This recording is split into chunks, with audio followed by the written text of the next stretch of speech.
வணக்கங்க. ஸ்ரீ கிருஷ்ணா ஜோதி நிலையத்திலிருந்து ஈரோடு ஜோதிடர் முனியாண்டி. தினம் ராசி பலனா நம்ம பார்த்துட்டு இருக்கோம். அதுல இப்ப நம்ம பார்க்கக்கூடியது 22/1/2026 எப்படி இருக்கும் எல்லா ராசிக்கும் அப்படின்னு பார்த்தோம்னா, விசுவாவசு வருடம் தை மாசம் 8ஆம் தேதி வியாழக்கிழமைங்க.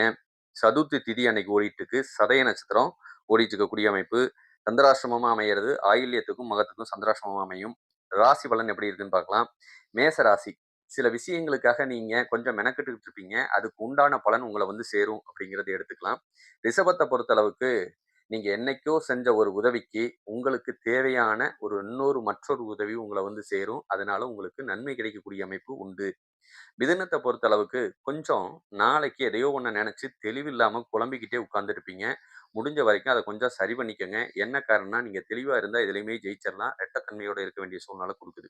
கடகத்த பொறுத்தளவுக்கு, எதையோ ஒண்ணு நெனச்சு வருத்தப்பட்டுக்கிட்டே உட்கார்ந்திருப்பீங்க. அத பத்தி நீங்க கவலைப்பட வேண்டியதில்ல. உங்களுக்கு கொஞ்சம் மன நிம்மதி வேணும் அப்டின்னா, கொஞ்சம் சாந்தமா இருக்கிறது தான் சிறப்பு. சிம்மத்த பொறுத்தளவுக்கு, நாளைக்கு எதையோ ஒண்ண இழக்கப் போறீங்க. கொஞ்சம் கவனமா இருக்கிறது ரொம்ப ரொம்ப நல்லது. அ சில உறவுகள கூட, அப்படின்னு கூட நம்ம வச்சுக்கலாம்.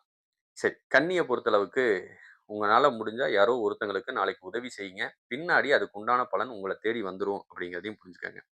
துலாம பொறுத்தளவுக்கு, நாளைக்கு எதுக்கோ ஒண்ணுக்கு விரைய செலவு செய்ய போறீங்க. அத சுபமா பண்ணி வச்சுக்கிட்டீங்கன்னா கொஞ்சம் நல்லது. இல்லைன்னா ஆஸ்பத்திரி விரயங்களோ, இல்ல வீடு சம்மந்தப்பட்டதுல ஏதோ ஒரு விரயத்தையோ வந்து உங்கள சேர்க்கும் அப்படிங்கிறதையும் புரிஞ்சுக்கங்க. விருச்சிகத்த பொறுத்தளவுக்கு உங்களுக்கு ஆசைகள் இருக்கக்கூடியது. அது நிறைவேறக்கூடிய ஒரு நல்ல நாள் தான். ஏன்னா, விருச்சிகத்த பொறுத்தளவுக்கு நிலையில்லா மனசு. அந்த மனசுக்கு உண்டான வேகத்த நீங்க கொஞ்சம் செலவுல காட்டியிருக்கீங்க. அத மட்டும் கொஞ்சம் கரெக்ட் பண்ணிக்கங்க. தனுச பொறுத்தளவுக்கு ஆர்வங்கள் அதிகமாகும். அதனால புது முயற்சிகள் எடுப்பீங்க. அதுவும் உங்களுக்கு வெற்றிய குடுக்கக்கூடிய நல்ல நாள் தான். மகரத்த பொறுத்தளவுக்கு நாளைக்கு ஏதோ ஒரு விஷயத்துக்கு நீங்க செய்யக்கூடிய ஒரு நல்ல விஷயத்துக்குன்னு வச்சுக்கலாம். ஒரு பாராட்டுகளும், பரிசுகளும் உங்கள வந்து சேரும் அப்படின்னு கூட எடுத்துக்கலாம். கும்பத்த பொறுத்தளவுக்கு நாளைக்கு எதையோ ஒண்ண நெனச்சு கொஞ்சம் வருத்தமோ, பயமோ பட வேண்டிய சூழ்நிலை வந்து சேரும். கொஞ்சம் கவனமா இருங்க. ஏன்னா, நீங்க தவறுகள் செஞ்சா தான் அதுக்கு உண்டான தண்டனை கிடைக்கும். அது மாரி தான். வேண்டாத பயத்த விடுங்க. தவறுகள குறைங்க. மீனத்த பொறுத்தளவுக்கு நீங்க எந்த ஒரு விஷயத்திலயும் கொஞ்சம் ஓடிக்கிட்டே இருக்க வேண்டிய சூழ்நிலை. கொஞ்சம் உறுதியா நின்னீங்கன்னா, நீங்க உங்க விஷயத்துல நீங்க ஜெயிச்சிடலாம் அப்படிங்கிறதையும் எடுத்துக்கலாம். நாளைக்கு அந்த இதுதான் ஓடிக்கிட்டு இருக்கு.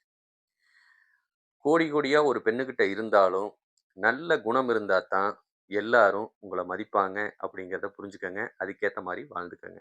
நன்றி, வணக்கம்.